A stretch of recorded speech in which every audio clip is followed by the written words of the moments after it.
오늘은 예수 그리스도의 재림이라는 주제로 잠시 성경을 참고해 보면서 생각하는 시간을 가지려고 합니다. 성경은 창세기부터 계시록까지 예수님의 초림과 재림에 관한 이야기로 가득 차 있다고 말할 수 있습니다. 지금 많은 사람들이 종말이 왔다, 세상 끝날이 된 것 같아 라는 이야기를 아주 쉽게 하죠. 그러면서도 성경이 기록하고 있는 종말의 예상 끝날에 예수님께서 재림하신다라고 약속했던 그런 부분에 대해서 이야기를 하려고 하면은 굉장히 거부감을 갖고 듣고 싶어 하지 않습니다. 어쨌든 역사상 그리스도의 초림으로 성경에 기록된 메시아, 즉 예수님이 이 땅에 오셔서 이루신 일들이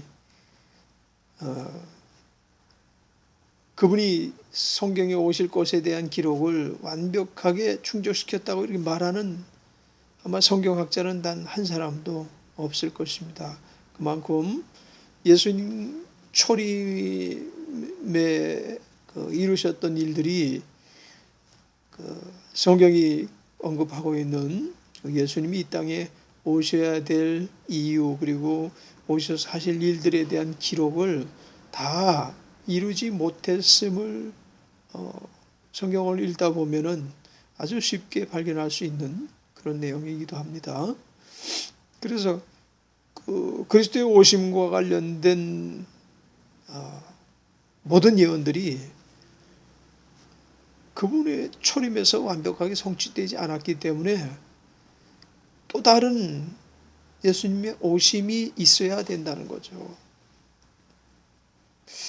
우리는 예수님 십자가 이후의 시대에 살고 있기 때문에 그리스도의 초림에서 성취되어진 모든 예언들, 일들을 쉽게 찾아서 읽을 수 있을 뿐만 아니라 역사적으로도 이루어졌던 일들을 증거하는 것들을 이미 많이 보지 않습니까? 그래서 아직 이루어지지 않은 나머지 예언들, 초림에서는 전혀 설명이 불가능한 그 예언들이 재림을 통해서만 완성될 수 있다라고 생각할 수밖에 없는 것입니다. 그렇지만 그리스도의 초림이 중요하지 않다는 것은 아닙니다. 아주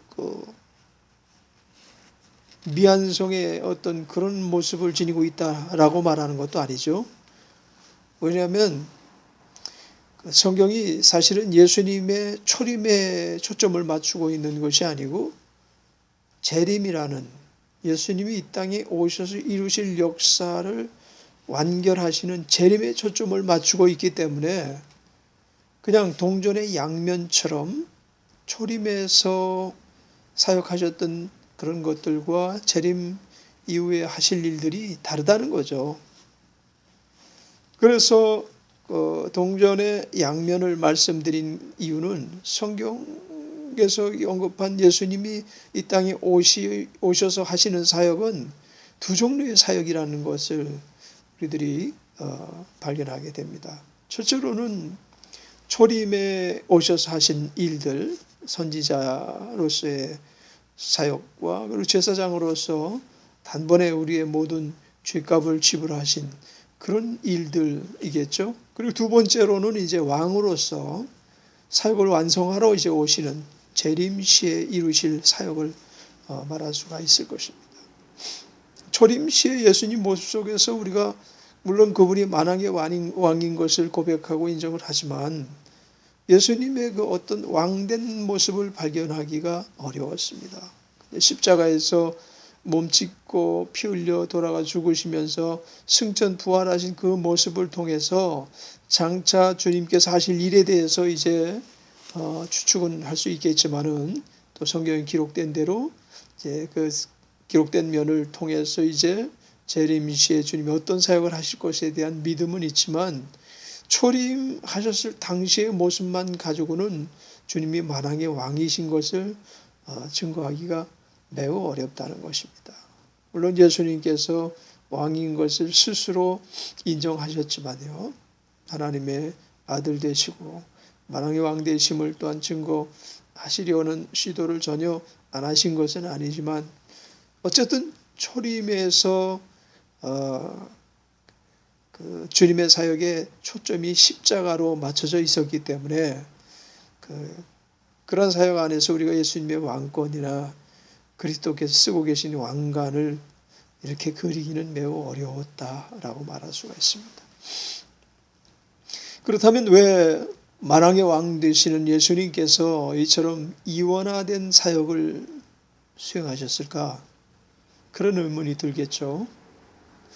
그것은 구약에서 이제 늘 많은 제단이 필요하지 않습니까? 인간이 죄성 때문입니다. 타락했고 인간의 어떤 하나님께 도달할 수 없는 하나님 앞에 바로 설 수 없을 만큼 우리는 이미 하나님 앞에 범죄한 인간이기 때문에 그런 어떤 구속의 사역 없이는 우리가 하나님의 왕국의 백성이 될 수가 없었던 것입니다. 그러니까 인간의 타락이라는 문제 앞에서 하나님께서 먼저 선결적으로 그리스도를 이 땅에 보내셔서 수행하시고 싶어 하셨던 일들은 바로 우리가 회개하고 죄사함을 얻게 하기 위한 사역이었기 때문에 예수님께서 첫 번째 그 사역을 포커스를 초점을 바로 십자가에 집결하신 이유가 되겠죠. 십자가는 그래서 왕국 백성과 이방인을 아주 더 극명하게 갈라놓는 사건이 되는 것입니다. 그 피해 제사 이후에 이제 아주 본격적으로 이방의 때가 주어졌지 않습니까? 이방의 수가 차기까지 주께서 이제 재림의 타임라인을 이제 맞춰 놓고 재림의 시기를 지금 저울질하고 계신 것이죠. 그래서 주님이 초림하셔서 먼저 선지자로서 제사장으로서 그래서 자기를 믿는 자들을 변호하시는 보혜사로서 지금 또 다른 보혜사를 우리에게 또한 보내주시기까지 하시면서요. 장차 심판주로 오실 그때를 이제 기다리시는데 회개하여 죄사함을 받은 자기의 백성들을 모으시고 있는 때가 바로 이방의 때라고 말할 수가 있습니다. 그럼 지금 주님은 뭘 하고 계실까요? 우리 처소를 예배하고 계시고 구원받은 자들의 처소를 예배하고 계시고 성경에는 하나님 우편에 앉아 계시다. 그분은 왕으로서 우리를 영화롭게 하시기 위해서 다시 오실 준비를 하고 계신 것입니다. 자, 이런 것들을 생각해 보니까 예수님 재림은 반드시 초림이라는 역사적인 사건을 지나야만 오실 수 있는 그런 모습을 지니고 있지 않습니까? 그런가 하면 예수님은 재림을 통해서 초림만으로는 도달할 수 없는 재림을 통해서 완결된 하나님의 아들의 사역을 이루시는 것이죠. 그래서 이 두 가지 사역이 서로가 보완 관계를 지니고 있고 동전의 양면처럼 한 면이 없으면 재구실을 할 수 없는 것 같이 주님의 초림과 재림은 그와 같이 서로가 연결되어 있는 사건이다. 이렇게 생각을 해야 될 것입니다. 자, 그러면 성경을 통해서 보다 더 분명하게 주님의 다시 오심에 대한 증거를 한번 이제 찾아봐야 되겠는데요. 마태복음 16장 27절에 인자가 아버지의 영광으로 그 천사들과 함께 오리니 그때 각 사람이 행한 대로 갚으리라. 이렇게 말씀하고 있습니다. 그러니까 초림 때에는 주님께서 저 베들레헴의 마구간에 아주 초라한 모습으로 오셨지만 아주 판이하게 다르죠. 두 번째 오시는 예수님께서는 아버지의 영광으로 수행하는 천사들과 함께 오셔서 이제 하실 일이 무엇인가 하면 각 사람이 행한 대로 갚으시겠다는 것입니다. 마태복음 16장 27절로 33절 연결해서 인자가 아버지 영광으로 그 천사들과 함께 오리니 그때 각 사람이 행한 대로 갚으리라. 인자가 자기 영광으로 모든 천사와 함께 올 때에 자기 영광의 보좌에 앉으리니 모든 민족을 그 앞에 모으고 각각 구분하기를 목자가 양과 염소를 구분한 것 같이 하여 양은 그 오른편에 염소는 왼편에 두리라. 아주 어미하신 모습을 우리가 그 안에서 보게 됩니다. 그리고 이제 오시는 목적을 분명히 하시고 계시죠. 양과 염소를 구분해서 양은 그 오른편에 염소는 그 왼편에 두리라. 이렇게 완전히 나누시겠다는 것입니다. 요한복음 14장 2절로 3절에는 주님께서 그 제자들에게 말씀하시면서 내 아버지 집에 거할 것이 많도다. 그렇지 않으면 너에게 일렀으리라. 내가 너희를 위하여 거처를 예비하러 가노니 가서 너희를 위하여 거처를 예비하면 내가 다시 와서 너희를 내게로 영접하여 나 있는 곳에 너희도 있게 하리라. 아멘.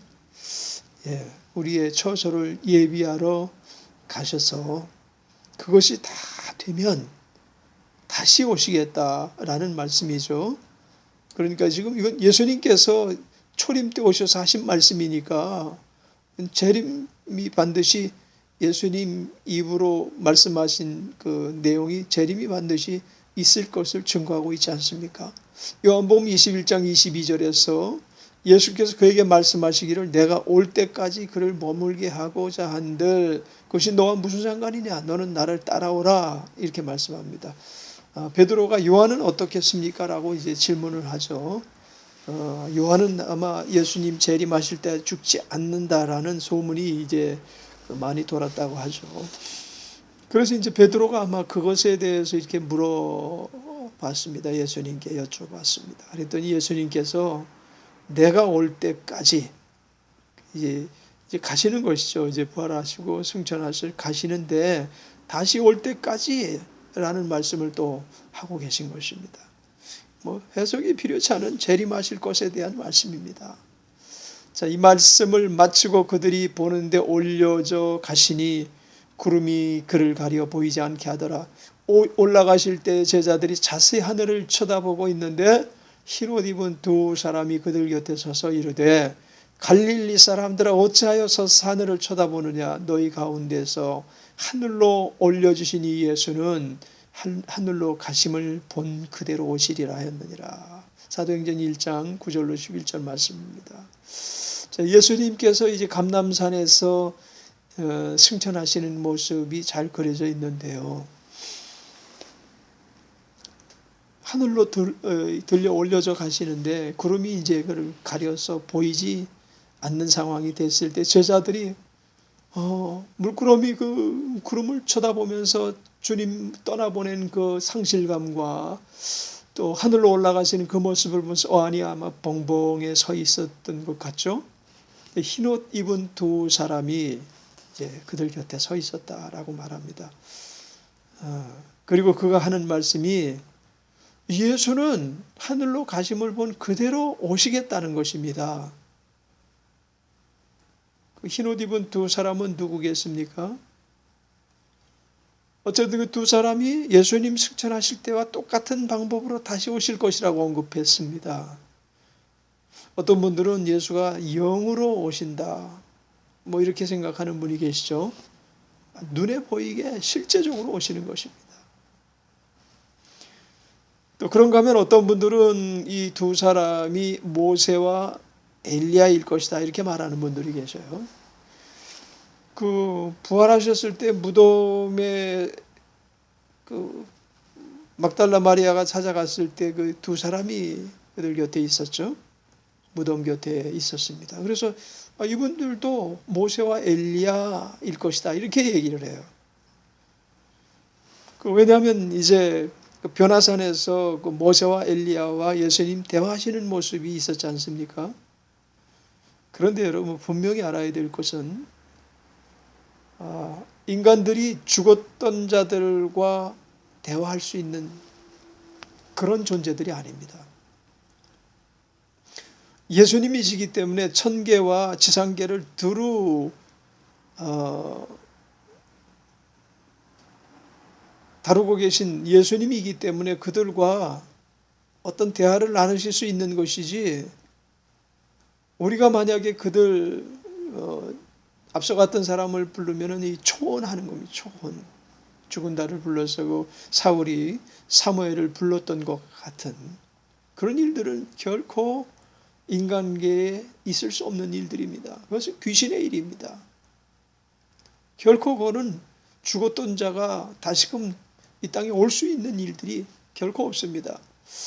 뭐 사람이 죽어서 귀신이 된다, 혹은 뭐 마귀들이 된다, 이런 그 논리를 펴는 사람들이, 한국에는 뭐 김기동 귀신론을 이야기하는 김기동, 그리고 그를 추종하는 세력들이 이제 그와 같은 이야기들을 많이 하죠. 그렇지만은 사람이 죽으면 결코 지옥이나 천국 두 군데 밖에는 갈 곳이 없습니다. 다시 이 땅에 내려올 수 있는 그런 존재들이 아닙니다. 뭐 천국에 가서 뭐 부모들과 이야기했다, 혹은 뭐 앞서간 사람들의 이야기를 들었다, 뭐 그렇게 얘기를 하는데 그건 성경적이지 않습니다. 그래서 그 두 사람은 모세와 엘리야라고 말할 수 없습니다. 그들의 사역은 이미 구약시대에 끝이 난 것입니다. 다만 변화산에서 예수님과 대면했던 것은 그 상대가 예수님이기 때문에 가능한 것이죠. 사람들과는 대면할 수도 없고 대화를 나눌 수도 없습니다. 만약에 그럴 수 있다면 굉장히 큰 신학적인 문제를 이야기시킬 수가 있는 문제죠. 다시 한번 말하지만은 사람의 사고는 결코 또 다른 사람과 교통할 수 있는 그 존재가 될 수 없는 것입니다. 그래서 여기 있는 두 사람은 천사들이죠. 제자들이 예수님 재림에 대해서 확고한 믿음을 가져야 되겠기 때문에, 그리고 예수님 일은 그들에게 하나님께서 위로와 권고를 목적으로 곁에 있게 하신 것이 틀림없습니다. 자, 그러면 이제 재림에 관한 성경의 말씀 중에 이제 사도들은 어떻게 증거했는지 한번 좀 찾아보시자고요. 히브리서 9장 28절에 보면 이와 같이 그리스도도 많은 사람의 죄를 담당하시려고 단번에 들이신 바 되셨고 구원에 이르게 하기 위하여 저와 상관없이 자기를 바라는 자들에게 두 번째 나타나시리라, 이렇게 말씀하고 있고요. 야고보서 5장 7절로 8절에 보면 그러므로 형제들아 주께서 강림하시기까지 길이 참으라. 보라 농부가 땅에서 나는 귀한 열매를 바라고 길이 참아 이른 비와 늦은 비를 기다리나니 너희도 길이 참고 마음을 굳건하게 하라. 주의 강림이 가까우니라. 야고보 사도가 주의 강림이 가까울 것이므로 너희는 길이 참고 마음을 굳건하게 하고 믿음으로 견고하게 서 있으라, 이렇게 권고를 하는 말씀. 요한일서 2장 28절에서 요한 사도는 자녀들아 이제 그의 안에 거하라. 이는 주께서 나타나신 바 되면 그 강림하실 때에 우리로 담대함을 얻어 그 앞에서 부끄럽지 않게 하려 함이라. 재림에 관해서 두 번째 나타나실 거에 대해서 요한 사도가 또한 그렇게 말씀을 하고 있습니다. 볼지어다 그가 구름을 타고 오시리라. 각 사람의 눈이 그를 보겠고 그를 찌른 자들도 볼 것이요 땅에는 모든 족속이 그로 말미암아 애곡하리니 그러하리라. 아멘. 요한계시록 1장 7절 말씀인데요. 계시록은 그리스도의 재림을 앞두고 펼쳐질 일에 대해서 계속해서 기록하고 있는 책이면서 요한계시록 1장 시작하면서 주께서 구름 타고 오실 것에 대해서 말하면서 이제 서문이 바로 주께서 구름 타고 오실 것이다. 그리고 그를 찌른 자들이 볼 것이다 라는 거예요. 그를 죽인 자들이 볼 것이고 땅에 있는 모든 족속이 그로 말미암아 애곡하겠다. 눈에 확실하게 보이는 내용들이죠. 그 주님이 아주 선명하게 우리 앞에 오실 것입니다. 곧 오실 것입니다. 바울은 그 모든 서신들 속에서 주님 재림에 대해서 50번이나 언급하고 있다고 말합니다. 성경 안에서 어찌 보면 주님의 초림보다 주님의 재림에 관한 기록들이 성경은 더 많이 기록하고 있습니다. 그러면 주님의 재림의 방법과 시기 뭐 이런 것들은 서로 일치하지 않지만은 대충 이제 우리들이 거의 확증적으로 이야기할 수 있는 것은 결코 주님께서 영적으로 오시는 것이 재림이 아닙니다. 어떤 분은 또 그런 분들도 계셔요. 혹자는 오순절에 주님의 재림이 성취되어졌다는 것이죠. 그런데 오순절에 오신 분은 그리스도가 아니라 성령님이십니다. 성령님은 다른 한 위를 가지고 계신 분이죠. 성부 하나님, 성자 예수님, 성령 이렇게 세 분이 삼위를 이루시는데 만약에 그러면 오순절날 성령님께서 오셨다고 그것이 재림주라고 한다면 그것은 그 삼위를 파괴하는 이야기고 신학적으로나 아니면 성경적으로 전혀 타당하지 않은 잘못된 해석입니다. 초대교회 영지주의자들과 또 기타 여러 이단 사상을 가지고 있는 자들이 어찌해서라도 주님의 어떤 그 부활을 부정하려고 하고 재림에 대해서 인정하지 않게 하기 위해서 오도하는 내용들의 어떤 그 기록들을 많이 남겼는데 그 중에 한 부분이라고 생각하면 될 것입니다. 신약 성경 전체가 오순절 이후에 기록되어졌지 않습니까?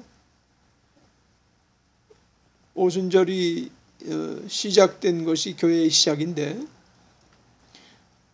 적어도 주 100년까지 성경은 기록되고 있습니다. 맨 마지막으로 기록한 분이 사도 요한이지 않습니까? 계시록을 기록했는데 밤모섬에서 그때가 아마 주 한 100년 되었다라고 그렇게 말씀하고 있는데요. 계속해서 그리스도의 재림에 대해서 이야기하고 있는데 그러면 성령께서 이미 오순절날 재림한 것이 재림이라고 한다면 오신 것이 그리스도의 재림이라고 한다면 그건 말이 안 되는 거죠. 자, 이제 예수 그리스도께서 오시는 때 이것을 여러 어떤 종교 집단이 예수님 오시는 날짜를 자꾸만 지적을 하고 지명을 하고 그래서 많은 사람들을 미혹했는데요. 아직도 그런 부류들이 많이 있죠. 근데 사실은 정확한 때에 관해서는 아무도 모른다고 예수님께서 그렇게 못을 박아 놓으시지 않았습니까? 그날과 시간에 관해서는 아무도 모르나니 하늘에 있는 천사들도 모르고 아들도 모르고 오직 아버지만 아시느니라. 마가복음 13장 32절 말씀입니다. 우리나라처럼 재림주가 많은 나라가 없습니다. 신천지를 비롯해서 크고 적은 무리들 이후에 정말 지옥에 가서 얼마나 형벌을 당하려고 그렇게 재림주 그리스도라고 자신들을 띠를 두르고 살고 있는지 정말 가슴이 아주 저려옵니다. 그들이 당할 고통과 괴로움이 얼마나 극심할까라는 것을 생각해 보면 어떻게 그렇게 배짱이 좋은 사람들이 있을 수 있을까 그런 생각도 들고 합니다. 어쨌든 우리가 그 날을 자꾸만 그 시각을 정확하게 알고 싶어하는 그런 생각하실 이유가 전혀 없습니다. 왜냐하면 주님이 오실 때에는 온 세상이 다 주님이 오신 것을 보게 될 것입니다. 그렇게 언제 오신지 모르게 오시는 분이 아니에요. 주님이 오실 때는 확실하게 아주 분명하게 그분이 오신 것에 대해서 많은 사람들이 알게 될 것이라고 성경은 말하지 않습니까? 계시록 1장 7절에서 아까 읽은 말씀이죠. 볼지어다 그가 구름을 타고 오시리라. 각 사람의 눈이 그를 보겠고 그를 찌른 자들도 볼 것이요 땅에 있는 모든 족속이 그로 말미암아 애곡하리니 그러하리라. 아멘. 어떻게 우리가 주님이 오시는 것을 볼 수 있었을까? 2000년 전엔 이런 것들을 어떻게 그게 말로 설명할 수 없죠. 어떻게 이런 일들을 모든 족속이 볼 수 있겠다라고 생각을 했을까요? 그러나 오늘 우리는 능히 가능한 것을 우리는 우리가 지금 사용하고 있는 미디어 매체를 통해서도 볼 수 있을 것이고요. 요즘은 유튜브가 전 세계에 그때 일어난 일들을 바로바로 올려서 인터넷만 열고 유튜브에 들어가면 모든 세상에 일어난 일들을 거의 볼 수가 있어요. IS에서 지금 참수를 하고 그런 일들 동영상으로 막 올려놓지 않습니까? 유튜브에 올려놓고 올려놓으면 세상 사람들이 전부 일시에 볼 수 있을 것입니다. 주님이 재림하시는 이 일들에 대해서 온 세상 사람들이 아마 주님이 그 재림하실 때 부는 나팔 소리 다 들을 것입니다. 뿐만 아니라 인간이 만든 기기들도 주님의 재림을 아마 선명하게 포착해서 다 중계하고 그럴 수도 있을지 모르겠어요. 그럴 여유가 있을지는 모르겠습니다만 어쨌든 이렇게 분명하게 주님이 재림하시는 거지 한국 땅에만 그냥 와가지고 세상 사람들은 알지도 못하고 한국에서만 그냥 내가 재림주다 해서 사람들의 몇 천만 모인다고 그래가지고 그가 재림주일 수는 없습니다. 계시록 20장 4절로 6절 말씀입니다. 또 내가 보좌들을 보니 거기 앉은 자들이 있어 심판하는 권세를 받았더라. 또 내가 보니 예수를 증언함과 하나님의 말씀 때문에 목배임을 당한 자들의 영혼들과 또 짐승과 그의 우상에게 경배하지 아니하고 그들의 이마와 손에 그의 표를 받지 아니한 자들이 살아서 그리스도와 더불어 1000년 동안 왕노릇하니 그 나머지 죽은 자들은 그 1000년이 차기까지 살지 못하더라. 이는 첫째 부활이라. 이 첫째 부활에 참여하는 자들은 복이 있고 거룩하도다. 둘째 사망이 그들을 다스릴 권세가 없고 도리어 그들이 하나님과 그리스도의 제사장이 되어 1000년 동안 그리스도와 더불어 왕노릇하리라. 아멘. 이 천년왕국에 관한 기록입니다. 주님께서 이제 천년왕국에서 이제 혼인잔치를 한다고 그러죠. 신부와 1000년 동안 이제 왕노릇하고 다스리는 것을 우리는 그리스도와 혼인잔치하는 기간이다 이렇게 많이들 말씀을 하시는데요. 반드시 주님이 오신 다음에 그 이제 첫 번째 휴거에 대해서 말씀하잖아요. 첫째 부활에 대해서 말씀하는데 이와 같이 주님이 재림하시고 나서 이제 부활하는 자들이 있을 것입니다. 그리고 이제 주님과 더불어서 왕노릇하는 것이죠. 1000년 동안. 그래서 그리스도의 재림과 함께 나타나는 여러 가지 여러 가지 추측과 이런 것들이 있는데 반드시 천년왕국 이전에는 오시는 거예요. 주님께서 주님이 오시기 전에 이제 있어야 될 많은 일들에 대해서 성경은 기록하고 있죠. 그 중에 하나가 이제 이스라엘이 다시금 제3성전을 세워야 된다는 것입니다. 그런데 과거 1948년에 그들이 이제 다시금 나라를 회복했는데 1948년 이전에는 유대인들이 온 세상에 흩어져서 살았습니다. 나라 없는 백성으로 살았습니다. 그런데 그들이 어떻게 성전을 세울 수가 있겠으며 성전에 가증한 물건이 손줄로 알거든 너희들은 때가 되었으니 이제 주님 맞을 때가 되었다. 세상에 환난이 닥쳐올 때가 되었다라고 말씀하시는 마태복음 24장에 주로 이제 언급하고 계신데요. 그런 내용의 말씀을 읽어볼 때에 이제 이스라엘 나라가 확실하게 나라를 회복하고 주님을 맞이할 수 있는 마지막 준비하는 나라가 이스라엘입니다. 이스라엘이 준비하지 못하면 주님이 오실 수가 없습니다. 그런데 한 세대가 지나기 전에 내가 다시 오리라 라고 말씀하셨는데 물론 한 세대에 대해서 그 세대를 논할 때 70년 혹은 100년 여러 가지 다양한 설들이 있기 때문에 한 세대가 얼마인지는 알지 못하겠습니다. 그렇지만은 먼 시간은 아닙니다. 긴 시간은 아닙니다. 이스라엘이 회복되어서 나라 없는 백성으로서 유리방황하다가 근 2000년이 지난 가운데 이렇게 나라가 회복될 수 있는 이런 일들은 결코 없습니다. 바벨론이라는 세계 최강국이었던 바벨론이라는 나라도 또 아수르라는 나라도 나라를 잃고 즉시로 흩어져 가지고 그 나라의 흔적조차 없었다가 최근에 그들의 어떤 그 고고학자들의 발굴에 의해서 나라가 있었던 그 지점이 이제 복권되고 그런 일들이 있었는데요. 이스라엘이란 조그만 나라, 우리나라의 강원도 땅만한 그런 나라입니다. 인구도 뭐 그리 많지 않은 나라입니다. 근데 세상에 흩어져서, 정말 온 세상에 흩어져서 살던 그들이 어떻게 나라를 회복하고 다시 히브리어를 다시 회생시켜 히브리어를 쓰는 민족이 되었으며, 그들이 그 아랍의 강한 군사력을 유지하려고 애쓰는 그 많은 강대국들 사이에 그렇게 들어가 있으면서도 지금 뭐 그들을 아주 뭐 호령하면서 말이죠. 어떤 국가로서의 권위를 회복해 가지고 머지않아 제3성전이 세워질 것이다라는 그러한 이야기들이 지금 많이 인터넷상으로도 떠돌고 그런 것을 보았습니다. 어쨌든 세계 역사가 진행되는 방향도 그쪽 지역에서 어떤 분쟁이 반드시 이제 멀지 않은 장래에 일어나야 되겠고, 그것이 이제 세계 3차 대전이 되겠죠.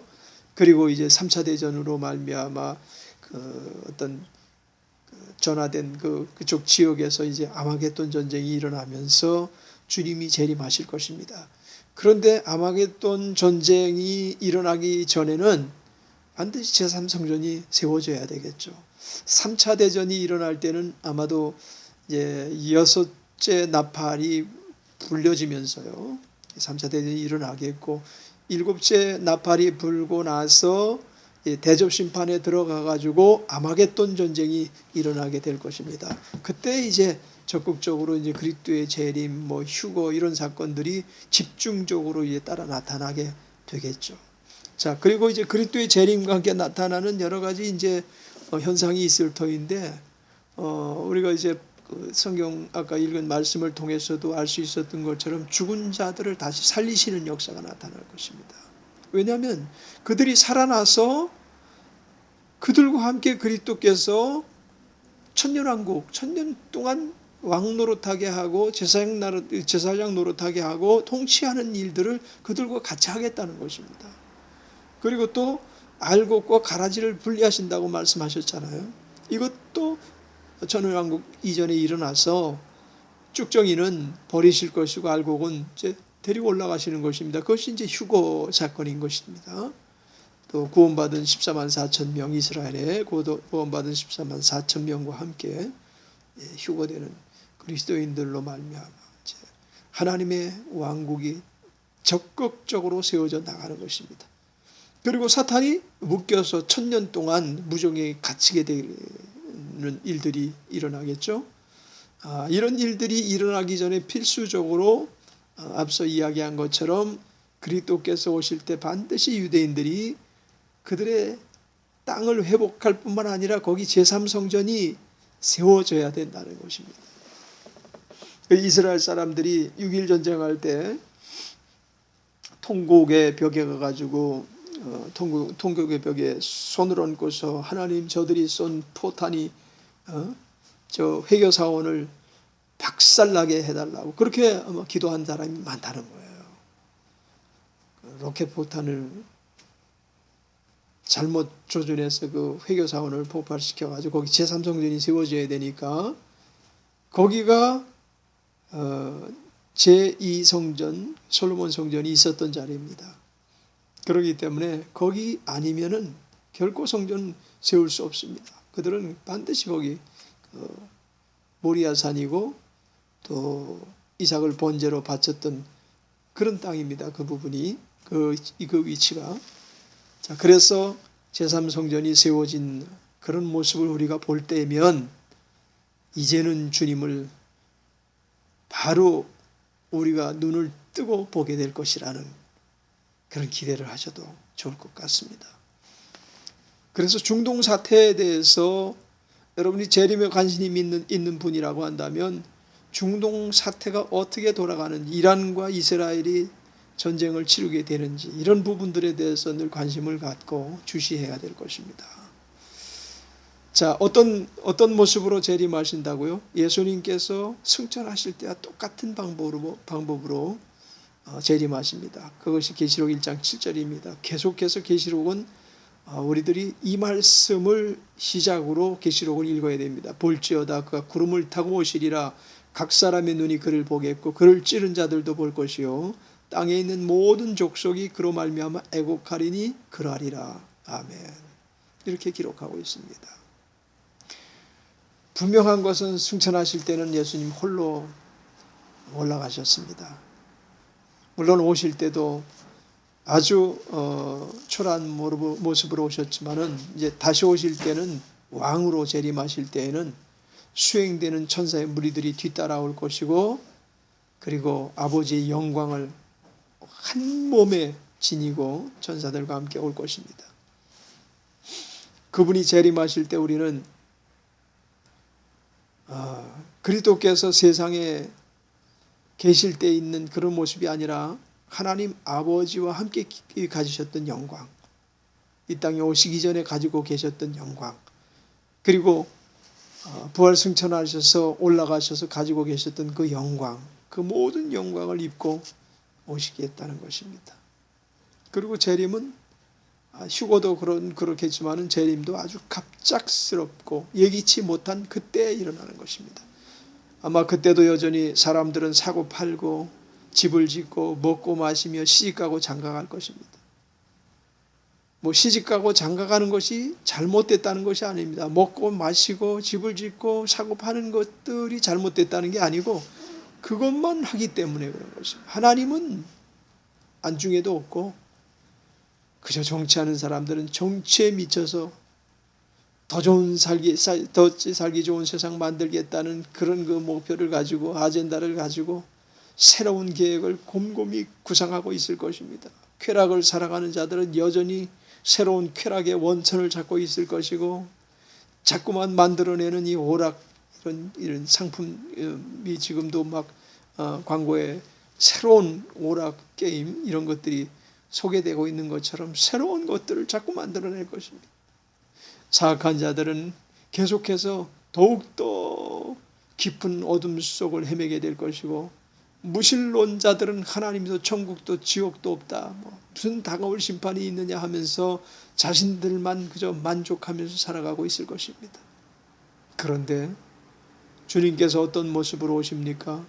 마태복음 24장 27절로 31절에 보면 번개가 동편에서 나서 서편까지 번쩍인같이 인자의 마음도 그러하리라. 죽음이 있는 곳에는 독수리들이 모일 것이니라. 그날 환난 후에 즉시 해가 어두워지며 달이 빛을 내지 아니하며 별들이 하늘에서 떨어지며 하늘의 권능들이 흔들리리라. 그때 인자의 징조가 하늘에서 보이겠고 그때 땅의 모든 족속들이 통곡하며 그들이 인자가 구름을 타고 능력과 큰 영광으로 오는 것을 보리라. 그가 큰 나팔 소리와 함께 천사들을 보내리니 그들이 그의 택하신 자들을 하늘 이 끝에서 저 끝으로 사방에서 모으리라. 아멘. 주께서 감람산에 도착하게 될 때에 택하신 자들은 하늘 이 끝에서 저 끝까지 사방에서 모집 나팔 소리를 듣고 함께 다 모여들겠지만 하나님을 믿지 아니하고 하나님의 사랑을 외면하고 오직 세상 향락을 보며 살던 그들은 두려움에 떨고 오금을 펴지 못하고 있는 가운데 예수님께서 그분의 성도들과 하늘의 군대와 함께 나타나실 것입니다. 성경은 그때 하나님을 부인하고 주를 믿지 않던 세상 모든 족속들이 통곡할 것이다 라고 기록하고 있습니다. 가장 큰 슬픔입니다. 가장 암담한 절망에 빠진 사람들이 수 없는 사람들이 그 같은 모습에 참여할 것입니다. 우리는 결코 이와 같이 버림받은 영혼들과 한 무리 되어 세상 즐거움에 빠져 살 것이 아니고 주님 맞이할 준비하면서 기름 등불 준비 잘한 슬기로운 처녀들처럼 주님을 기대하는 자들이 되어야 되겠습니다.